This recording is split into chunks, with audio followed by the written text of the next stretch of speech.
What doesn't kill you makes you strong. Yeah, the world is mine. We must hide my days. I'm gonna live the dream. I'll always keep singing my song. Yeah. A little goofy. Yeah. Maybe he's not your typical polished celebrity. Right, exactly. Interesting. And then there's this one of him, this is from 2006. Okay. He's like perched on the hood of a car, flip phone glued to his ear. Oh, wow. Total time capsule. It really is. And the bangs are And the bangs, not quite right yet. they're not wet yet, but they're getting there. We're seeing that evolution. Yeah. And what about his expression in that photo? He's like looking right at the camera, Yeah. almost like he's challenging us. It's like he's daring us to judge. Yeah.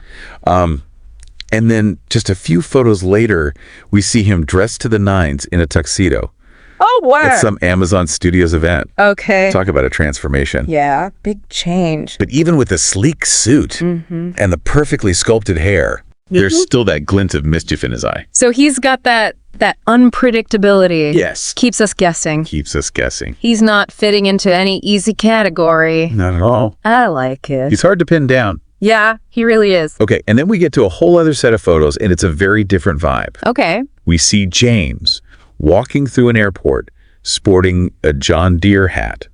A John Deere hat. Yeah, and cargo pants. All right. He's even hiding his face with a blue plastic cup in one of these photos.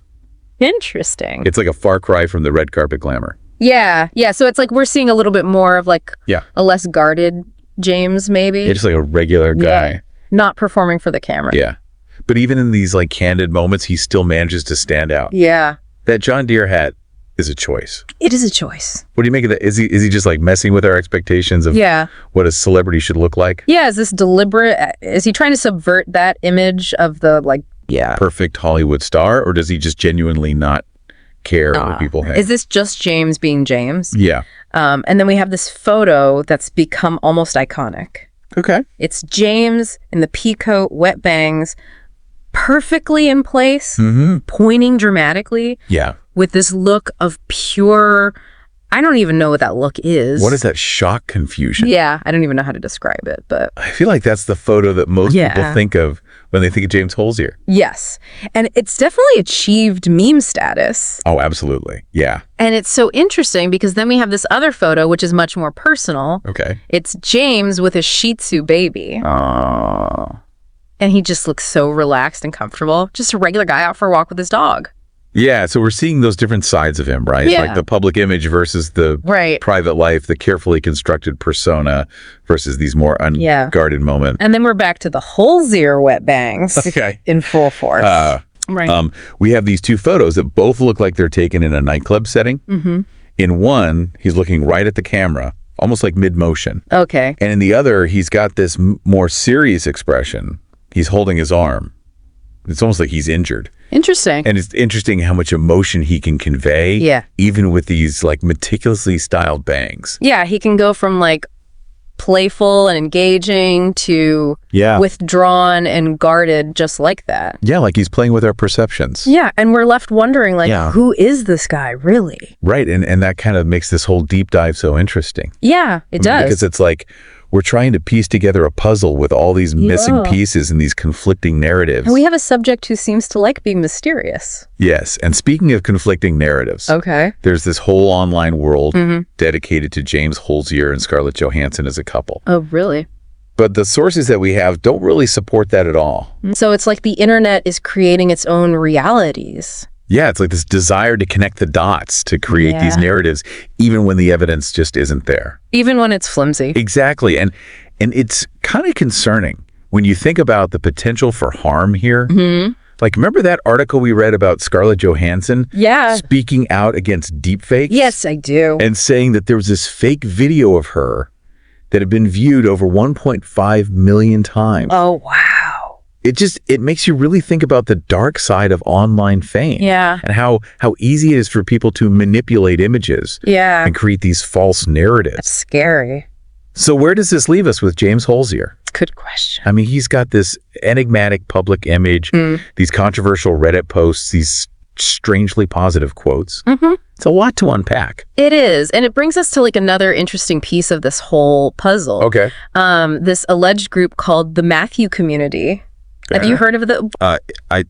I've heard the name, but I don't really know much about them. Yeah, so from what I understand, they're this group of individuals who are creating deep fake porn and fake nude images of female celebrities online. Seriously? Yeah, it's pretty disturbing. It's awful. It is.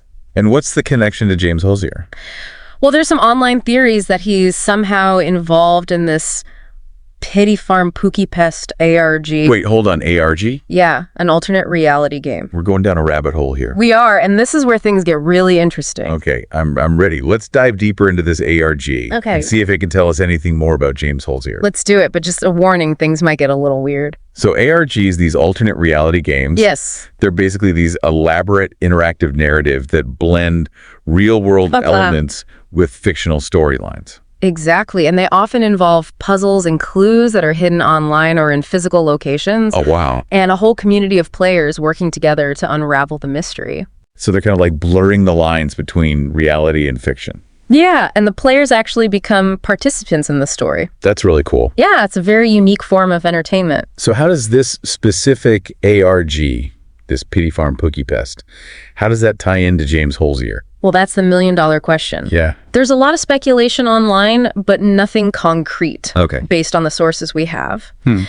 Some people think that James is a character in the game, Okay. while others think that he might be involved in its creation. So it's like a big mystery wrapped in a riddle inside an enigma.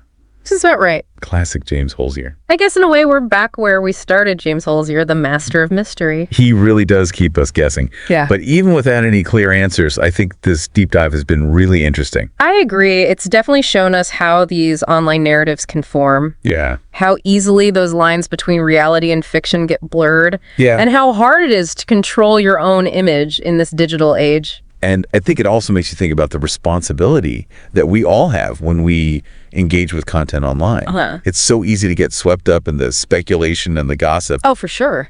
but we have to remember that these are real people Yeah. with real lives and real emotions. Absolutely a good reminder to think critically, question our assumptions, and consider the consequences of what we do online. So as we wrap up our deep dive into the enigma that is James Holzier, what's the one thing you want our listeners to take away from all of this?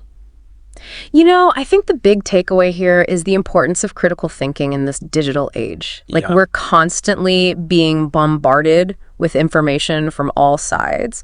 Yeah. And it's easy to just accept those narratives without really questioning them. Yeah. So whether it's a Reddit post or a gossip article or even an elaborate ARG, we need to be skeptical.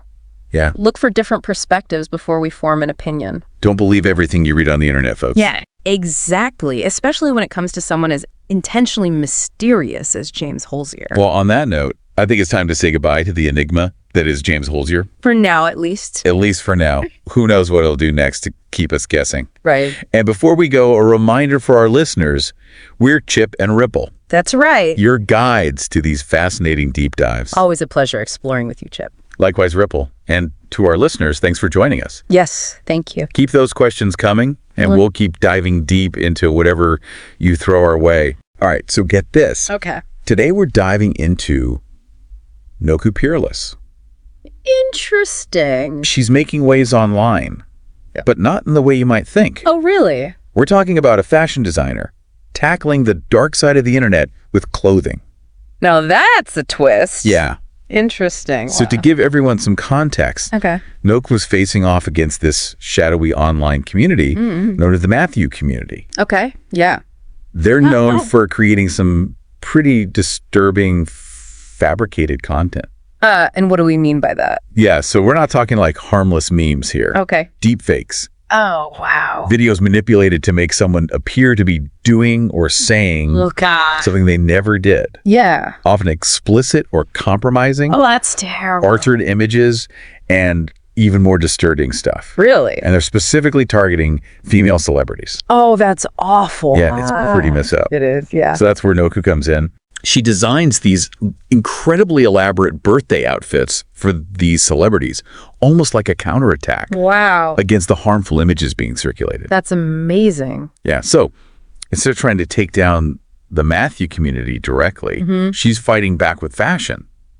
Interesting. It's like a completely different approach to online justice. It is. Or how effective can that really be? Well, let's start with Noku herself. Okay. She's not some like anonymous online persona or something. Right. She's a real life fashion designer. Yeah. And her work has this very distinct style. Oh, yeah. It's like a mix of high fashion with like a heavy dose of early 2000s pop star vibes. Okay. Like if Ashley Tisdale decided to take on the metaverse. Okay, I'm starting to get a visual here. Yeah. But why that specific aesthetic?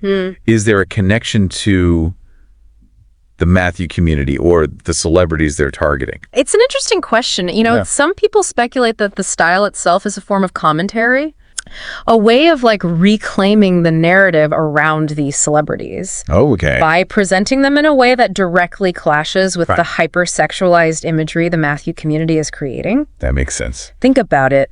Fully clothed, elaborate outfits celebrating a birthday.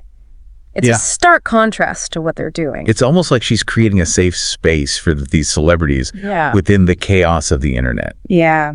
allowing them to be seen in a positive light. Absolutely. And it's not just the style itself. Each piece is incredibly detailed, almost theatrical. Wow. And remember, these are birthday outfits. Right. So there's an element of celebration and joy associated with them. So it's not just about looking good, it's about sending a message. Right. Yeah. And the celebrities she works with, Emma Watson, Scarlett Johansson, Avril Lavigne, even Britney Spears, Wow. these are women who have been heavily scrutinized and objectified Yeah. by the media. Definitely. Noku's work, in a way, is offering them a form of visual empowerment. It's like she's fighting fire with fashion. Yeah, I like that. But does this actually make a difference? Right. I mean, does it actually impact the Matthew community or change anything in the online landscape? It's hard to quantify the direct impact, Okay. but the conversation it sparks is undeniable. Yeah. Noku's work has gained a significant following online. Good. People are discussing her designs, the Matthew community, Yeah.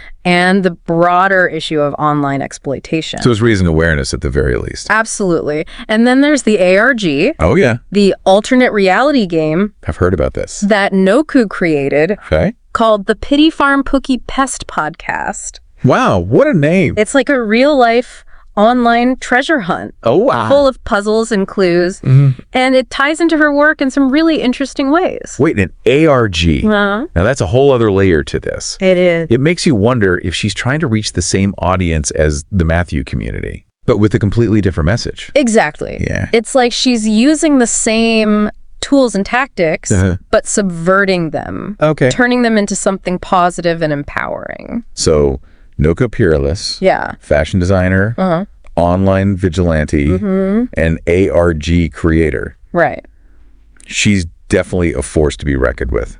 I think so. It really makes you think. Yeah. In a world where technology can be used to manipulate and exploit, Right.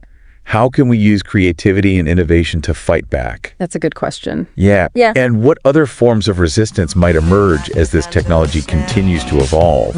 What responsibility do we have as consumers of online content to be more critical and discerning? Exactly. Lots to think about here. There is. Until next time, keep diving. Keep diving.